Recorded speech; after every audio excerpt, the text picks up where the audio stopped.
And we were getting such amazing feedback from parents who were just, struggling like we were. Right. I started to notice my son was talking more. He had better vocabulary. Had more interest of learning his ABCs, his phonic sounds, all of those great things. So I was like, you know what, there is definitely something here.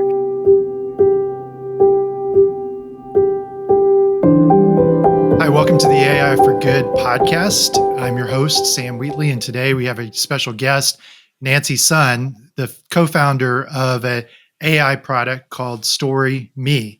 And Nancy, welcome. Thanks for joining us today. Thank you so much, Sam, for having me. Yeah. Let me give you a little bit of background around, my product and how we came to where we are. And maybe I will start with just a little tidbit around my background. So, I don't come Please from do. Tell us about yourself. Perfect. Yeah. So I don't come from an educational background, but I do come from a technical background. So my co-founder, who is also my husband, we both, I know, right? For good or for bad. That's a whole separate podcast. I know. We can go in hours about if that was a good idea or not. But we've both been in tech for a really long time. Him in fintech and myself in building automation and sustainability technology. So in terms of AI or machine learning, it's not necessarily new for us, but in this kind of setting where, your average man, woman, and child can use it at their fingertips is a new concept. And I think it's awesome. So this whole thing kind of came about because my son, actually both my kids are neurodivergent. They have ADHD, and especially my son. So when he was about 3.5, he's just turned 6 now. When he was about 3.5, just before his 4th birthday, we started to notice that there was aspects that around story time, it was just a really frustrating experience. Something that should be fun at the end of you're going to bed, you're trying to read your kid a story, ended up being us kind of going, hey, where are you going? Why, all the time. And he just, for 2 pages, he's like, okay, fine. I'll try my best to sit still. And he's, off he goes. And we tried everything, right? We went to the bookstore. You like cars? Let's buy 15 books on cars. Do you like sharks? And so we were spending all this money, all this frustration. And it was just creating an environment where he was frustrated, we were frustrated, and we realized that we were putting a negative connotation around literacy and around storytelling. Right. And it was a really difficult, how do we get past this, right? So around the same time, I think ChatGPT came out and we were like, oh, this is really cool. And so one day we sat down and, kind of getting ready for that battle. I can see it in his eyes. He's going, oh man, not this again, right? And we asked him, we said, well, why don't you tell us what you want today? What? And I go, yeah, you get to decide. So he went to his backpack, he pulled out a picture. It's a picture of a slice of pizza. And he goes, I drew this in school today. I call it Speedy Pizza. I want a story about Speedy. And I said, okay, well, does Stevie have friends? He's like, yeah, he's got a donut friend. Okay, what do we name a donut friend? Disheveled donut, furious French fries. So we started naming up all his favorite foods. So, well, what do you want it to be about? And he's like, I'm not sure. And so, well, we were about to go to Portugal at the time. Would you like to learn a little bit about where we're going? And he's like, yeah, I'd love that. So we looked up some foods that's Portuguese, very traditionally Portuguese. And so we made this story and we kind of engaged him throughout the process of saying, well, what do you want in this story? How do you want to see it written? And for the first time in a long time, not only did he listen to all of it, we spoke to him afterwards and we started asking him a couple of questions, like, what city did they go to? And he answered them all. And it was such an aha moment. And even though at 3.5, we haven't at the time had him fully tested because he was still quite young. We suspected. Runs in the family, we suspected it. And so we did that for a little while. And then it was well, the pictures weren't that great when ChatGPT first came out. And so it kind of fell by the wayside a little bit. And then when DALL-E 3 came out, it was a game changer. Right. It was like, this is it. This is what we need. And then we started talking to other parents in the neuro community that's around us. I said, have you tried this? Do you have a ChatGPT account? Try it with your kids. Put in different prompts and see what you get. And we were getting such amazing feedback from parents who were just, struggling like we were. Right. I started to notice my son was talking more. He had better vocabulary. He had more interest of learning his ABCs, his phonic sounds, all of those great things. So I was like, you know what, there is definitely something here. Yeah. And so we always said if we were going to leave our corporate jobs, which was, we were established, we're in our 40s, we're established. It has to be for something that meant something to us. And it wasn't just, oh, we feel like, we could make a whole bunch of money in this or whatever it may be. It has to mean something. So that's how the product kind of came about. We kind of drafted it out, and here we are today. Yeah, that's kind of perfect, Nancy. We always Mhm. ask guests like what their aha moment was. And Yeah. that's exactly like seeing the application of this new technology to a new kind of field of endeavor is really exciting. And you as a parent sort of bridging that your technical, professional self Yeah. to your mom, educator, Right. trainer self is really cool. What Absolutely. what was your experience work-wise that made you even aware of like machine learning, AI, ChatGPT launching? Yeah, absolutely. Like I said, I was in the building automation and sustainable Mm, technology for many years, well over 25 years. And like machine learning isn't anything new, right? But the way right. we used to use it was always in a very kind of controlled setting with Mhm, people who were trained to use it. So, for example, in my past life, I would put in building automation for very complex buildings. Actually, I worked on a project in New York, not long before I left, for the Empire State Building. So, like one of the things that we worked on was about carbon net zero, how to control the building in a way to reduce our carbon footprint as much as possible. And a lot of it is machine learning. So it's like, let's figure out how this building operates. We don't mhm. need to turn on the lights at 5:30 every morning. Nobody's here. So, but sometimes there are people here. So it learns all the way throughout. But the people Right, you talk to are people who've operated these buildings. They know how to use these systems. We have these extensive training programs that go into play for people to better understand. And they don't necessarily kind of, I don't know if the people who were using it really viewed it as AI, but that's what it was. It was learning right. the building, and then it was implementing, kicking on boilers, kicking on Mhm. lights, kicking on all these different things on and off based on how that building operates. And there's always a pattern in how things operate. And so, like I said, it's something that was always in both of our professional lives. But when Chat GPT came out, I think we really had like, wow, this is a different ballgame altogether.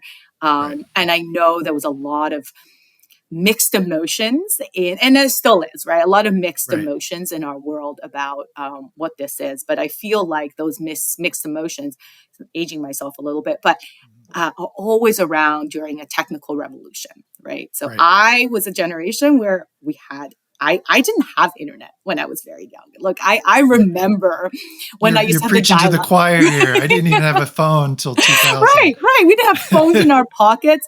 Like, I think there was a comedian that made a joke about being self-aware and having taken that time for ourselves. And they said when we were kids, that was just talking. That was just like standing at a bus stop. You had no choice. You didn't have a phone in Right. your pocket. You had to be with your own thoughts. And so Right.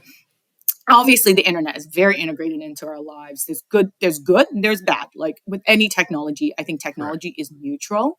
And what you're doing is awesome because it showcases that AI can be very much used for good. Yeah. Which I think people are just going to have to jump on board whether they want to or not. Right. Right. So, I mean, there's several threads, Nancy, that are really interesting that are Yeah. parallel parts of our stories. Is one is like this sense of this new technology that you're aware of, Right. and then seeing a brand new application for it that kind of is mind blowing. And it has this immediate feedback loop that's positive. Like with Yeah. your son, with our marketing stuff, it was, it was really amazing. It was almost like magic. It's like, Right. wow, this thing really worked amazingly well. The other part is sort of the desperation. You as a mom feeling that sense of like, there's got to be a better solution here Right. than I want to spend time with my kid. I want him to love literacy and reading, and I'm not seeing that. And so then the leap there of like connecting this new technology to that application is really where you see that AI for good coming in. Like, Absolutely. I do think I agree with you. There's a lot of naysaying and a lot of sort of worst case scenario thinking going on. And even what I call sort of critiques, shallow critiques Right. of the technology instead of deeper. understanding of what the technology can do. And that's partly what we're trying to highlight Right. is like there are deeper uses of this technology that in a lot of ways, like you're talking about with your building project, Right. was behind the scenes. Nobody would even have called it Exactly. AI, Yeah. but it was functionally AI for a long time. We're now just Absolutely. taking that technology and being able to apply it to a whole new set of problems that are fresh for us to apply the technology to. So, what are some of the sort of challenges you hear in your work, especially AI and working with kids Yeah. or AI and privacy that you guys have dealt with and kind of figured out your pathway through the thicket? Yeah, absolutely. We are a product that we're constantly trying to figure out for the last little while since we've had the product. How do we Mhm. market this, right? So in the beginning, it seemed what was obvious, and people still see it this way. It's a literacy tool. Well, then we get a lot of pushback from teachers. Well, you're not teaching phonics. It's like, well, neither are your books in the library. Not truly, Right. right? Like you can certainly use it to teach phonics, but it's not. It's not. And you told me specifically, and I get this across the board. Doesn't matter if it's public system or the private system. Kids are using the books in the library less and less. They don't have an interest in physical books. Not every child, but it's becoming less and less Mhm. every year. Mm. So there's got to be another way for children not only to be able to pick up phonics, which is of course key, but also fall in love with the written word, right? And if that written word is through AI, why is that? Why is that bad? And so Mm. that's always like a moment for the teachers. But Right. one of the reasons we created the product that we created and had the specialists that we've worked with is we really believe that we also need to define what we call our hair on fire customer. So Mhm. we have customers who love it, and their kids are neurotypical. They love it just because now they can write Right. stories about whatever that they want. And but if the product went away tomorrow, they would be disappointed. But I don't think it's going to be like, oh man, like what Right. does this mean for us? Mhm. The hair on fire customer for us is the neurodivergent Mm. children who not only are they just not interested, especially ADHD and dyslexia. This is kind of like our wheelhouse. Um, it's impacting them. Like the statistics are pretty jarring when you're looking at kids and literacy in general. So for the first time since COVID, our literacy rates for children are sliding like down like crazy. Neuro children are 35% more likely not to graduate high school on time. So all of Right. these things, and the way I kind of sell it to educators, parents, even people who are in the healthcare industry, is that for forever, I would arguably say we're failing those children. Mm. And for a long time, at least we're at this point now where we can define it. We go, okay, this child is not a bad child; it's just someone who learns Right. differently. But for a long time, when we were little, they were just considered bad children, right? Like this is Right. a child that didn't listen and didn't can't sit still, and it's really unfortunate. But now that we have certain medical advances that we can diagnose these aspects, now we can take that and use tools like AI Mm. to provide these children with customized learning. And so one of the big challenges is just to make that leap for educators, Mm. because educators also look at it as like, are you now saying that you have this customer education to I might not no longer need it? And it's like, let me ask you something. How many kids do you have in your classroom? For certain ages, they're like, oh, too Exactly. many, too many. That's always the answer, right? 30 plus or whatever it is. Okay. So do you have the resources to deal with these, I don't know, 20%? That's the national average. Kids who are ADHD and dyslexic. No, I don't. I wish I had more resources. Well, guess what? This Right. is a digital resource. It's not taking you away. You are still the teacher. You're still the main person that they need. But now you're going to be able to have this tool to help them along. And we can provide you data sets after the fact to say, this child is struggling with the ch sound. Next time Right. you make a story with him, the AI will know that. And it's not so much in your face, but it will start making more words with the ch sound in it. So yeah, we're not teaching phonemes, Yep. but the phonemes are worked into the product in itself. And so those are the kind of, and it's never just one conversation. It usually takes a couple of conversations and then there's like a moment and, oh yeah, I used it with somebody in my class. And he's loves it, and this is the only way he reads now, and he wasn't reading before, but now he's reading. So there's, just kind of getting past that ideology of it kind of not being a good tool for learning. Yeah, it is disruptive to a previous mindset of how someone learns. Right. And especially like neurodivergent kids, or my wife works in a school that's only language-based learning differences. Right. And so she sees this all the time of how there has to be different methodologies to approach these kids. Right. They're not dumb. They're not bad. No. They're just different. They learn Yeah. differently. Yeah. And so that's not a bad thing. It just is a thing.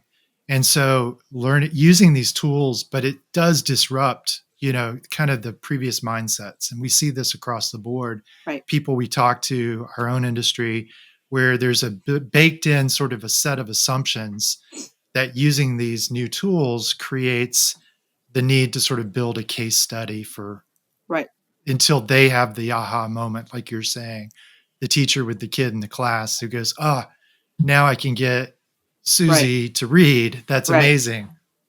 Yeah. And probably the reason we've had more success around the homeschooling environment, more neurodivergent children tend to be more homeschooled because parents recognize that, they're not getting their needs met in the school system. They gravitate towards the product right away. And not necessarily because they have that aha moment faster, but because they're maybe a little bit more desperate. And they're going, exactly. You have a tool? I'll give it a go. And then if it works, you're like, that's amazing, right? So we are working with hospital networks. We have a children's hospital network, a well-regarded one, globally, called Holland Bloorview, that we're working with, and they're doing some controlled testing around it. That's awesome. And sometimes that's what people need. They need to have that data set to say, look, a test has been done. This works. And it's not, and the funny thing is they're not just doing it for neuro children. They're actually doing it for children in the hospital setting. They're doing it for children who are going through anxiety. So it's quite interesting in the sense that children who are about to get into not necessarily neurotypical or neurodivergent, but children who's about to go through a fairly traumatic experience, a big surgery, or even, aftercare for cancer or something along those lines. And they're using it in two ways, which again, my product wasn't necessarily built in this way, but I think it's so interesting.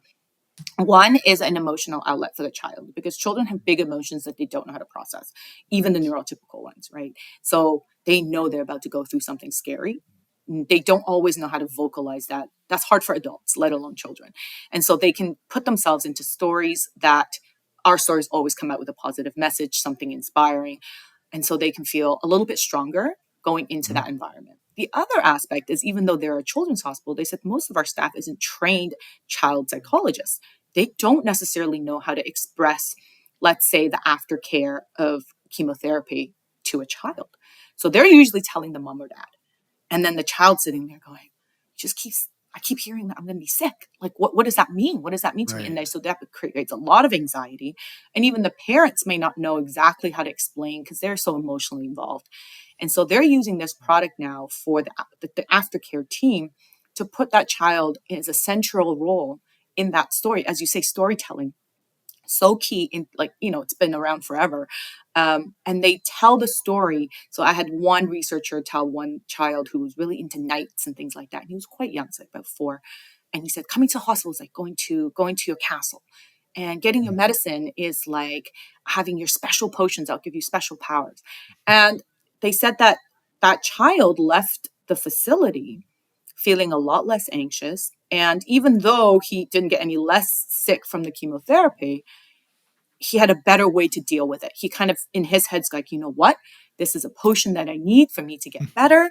And because of that lack of anxiety that surrounds his treatment, he's actually trending better than a child who didn't have that process. So it's really, really interesting, some of the things that you can actually apply something like this to.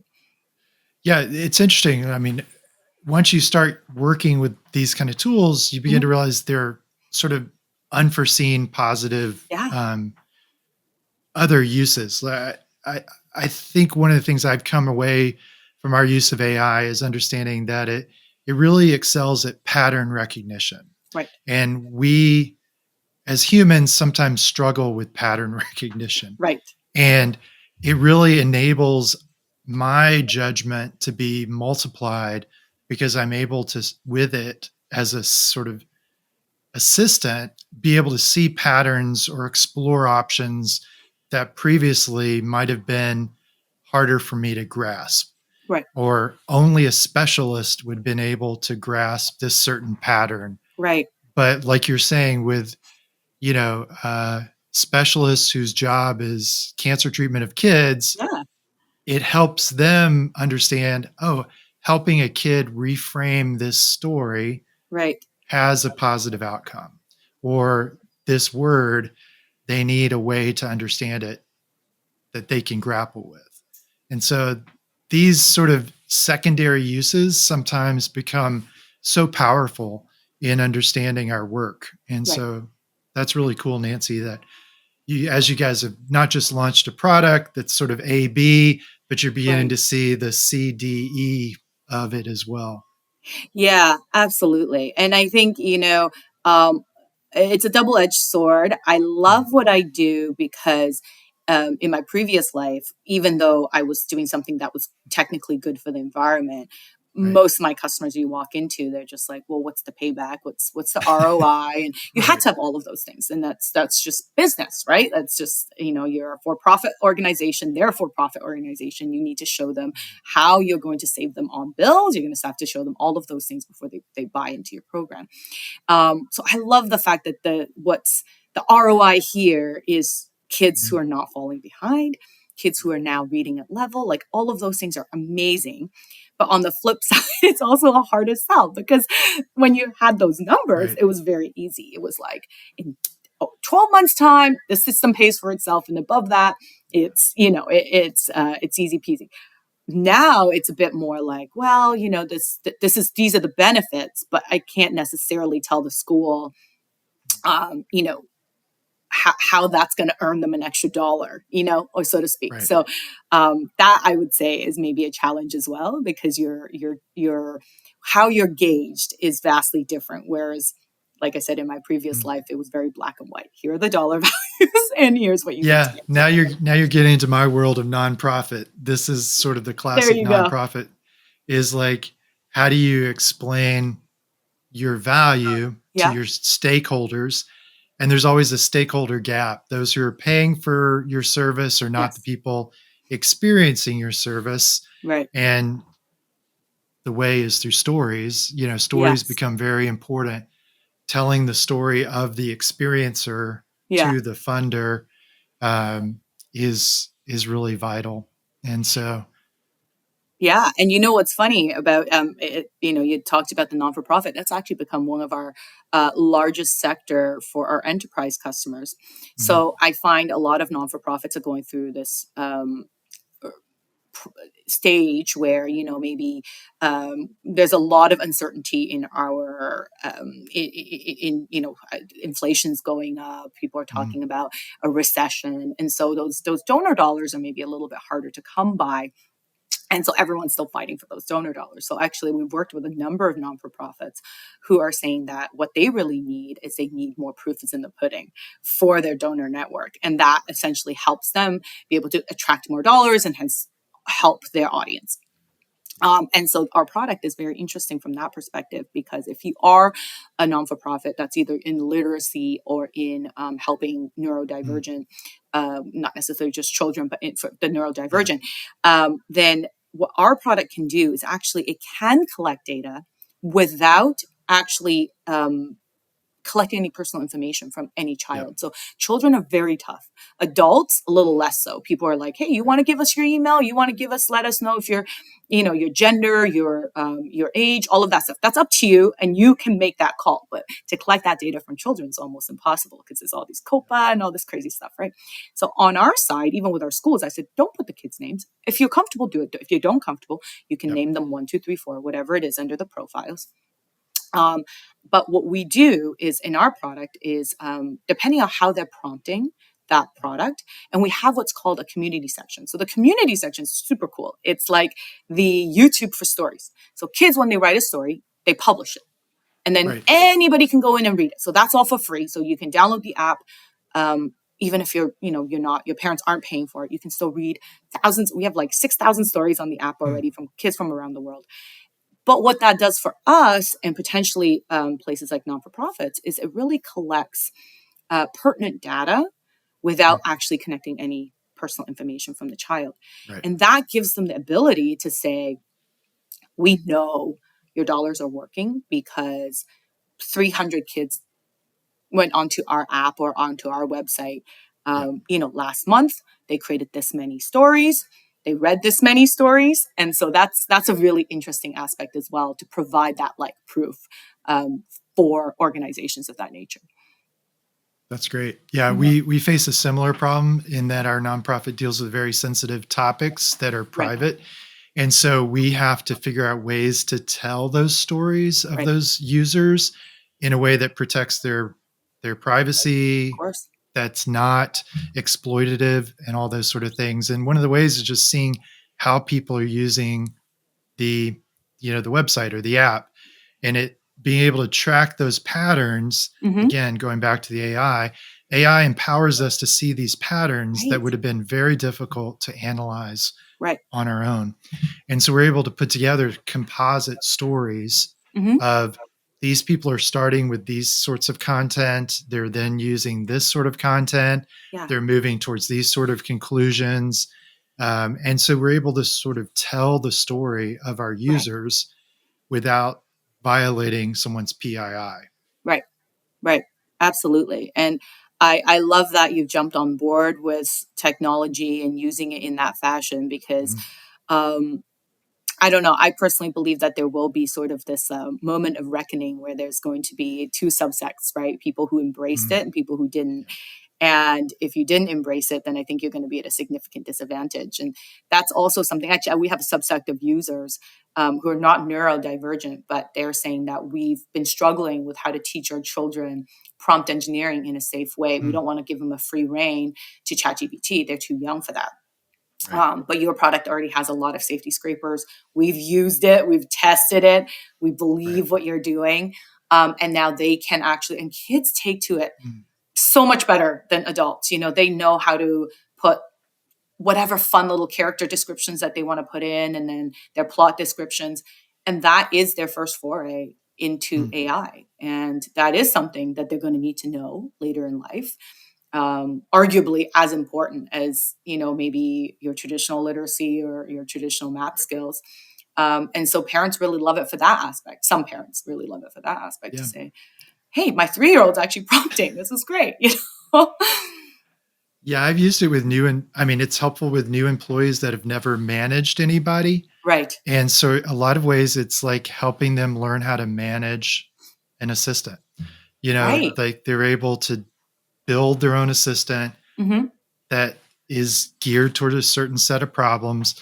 And then the whole prompt engineering is really just learning how to direct somebody to do Right. something on your behalf, Right. which is a management skill that a lot of people don't learn, Right. and or they don't learn till later in life. Hmm. And so we're able to put, first year employees managing teams of bots where they're Yeah. having to like be very clear in their instructions and Right. learn what is the end result that I'm needing and what happens when it goes awry and how do I get it back on track. These are all kind of management skills that, again, you didn't initially think would be a benefit of Right. AI that turns out to be, I'm upskilling my new employees that are a year out of college with, management skills that they wouldn't have learned maybe till they were, 5 or 10 years into their career.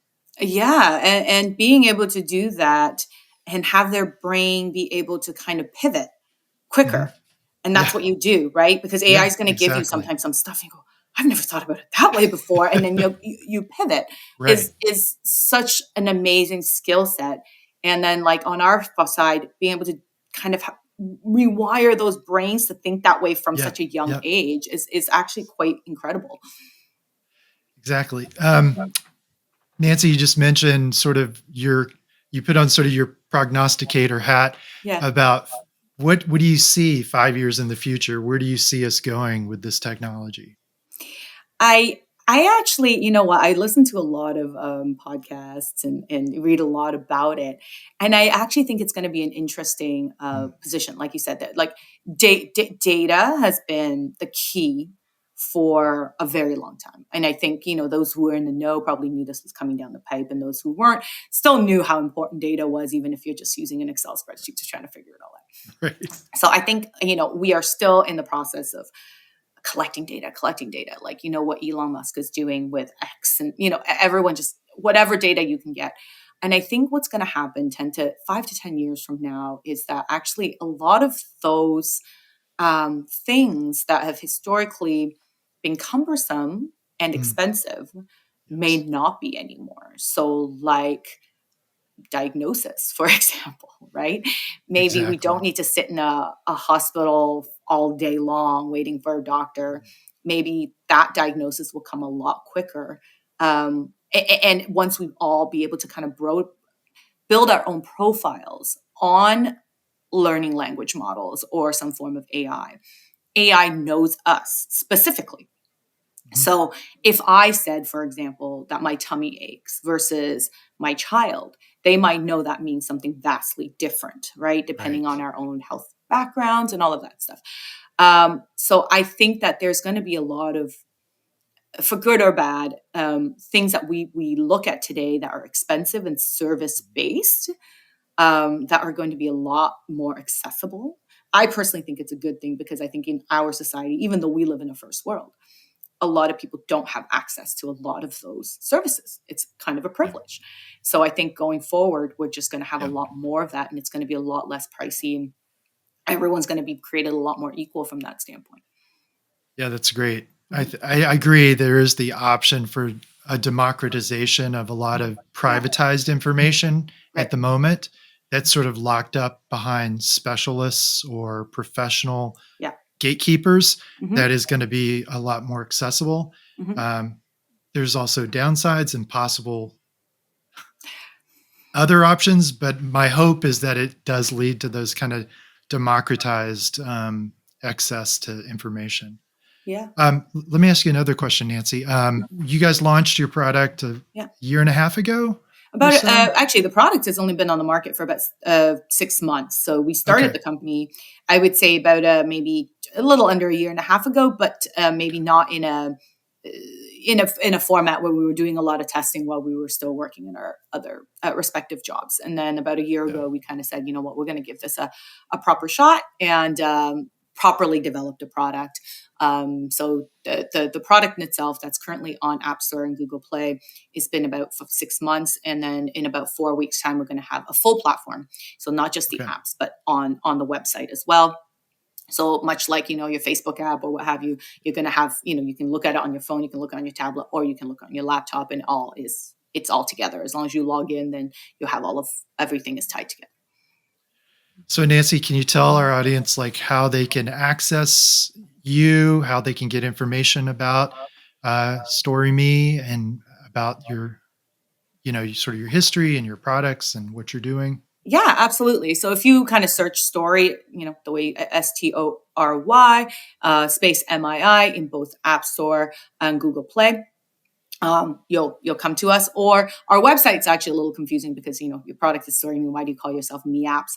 And the reason we did that is because we did feel like eventually we want to be to be able to expand on that concept of custom education and custom learning, more importantly. And maybe right now we're concentrating on the story aspect and the literacy as a key factor, but eventually we might expand into other arenas. Mhm. So our website is meapps.com. You go on there, it'll take you to all the appropriate links, and you can access the product. Like I said, we want to make this as accessible as possible, because we do deal with actually a lot of countries like in Africa and things like that, where we work with not-for-profits for them to be able to generate stories. But for the average person who might say, okay, well, if I'm not affiliated, then maybe I don't have the funds to be able to generate that. That is the part where we make money. Like I said, we have 6,000 stories. We want to go to 1 million stories by the end of 2025. Okay. That is our goal, from kids from all over the world. And those are all stories written by kids. So they're just, their own ideas. Some are super silly. Some are heavier. And some are just, hey, I saw this story. I think the girl's from Pakistan.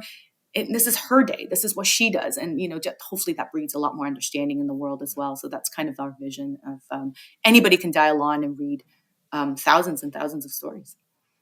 That's awesome. Mm-hmm. What's one piece of advice you might give to our listeners who are sort of dipping a toe in AI and don't know kind of what's next? What advice would you tell them?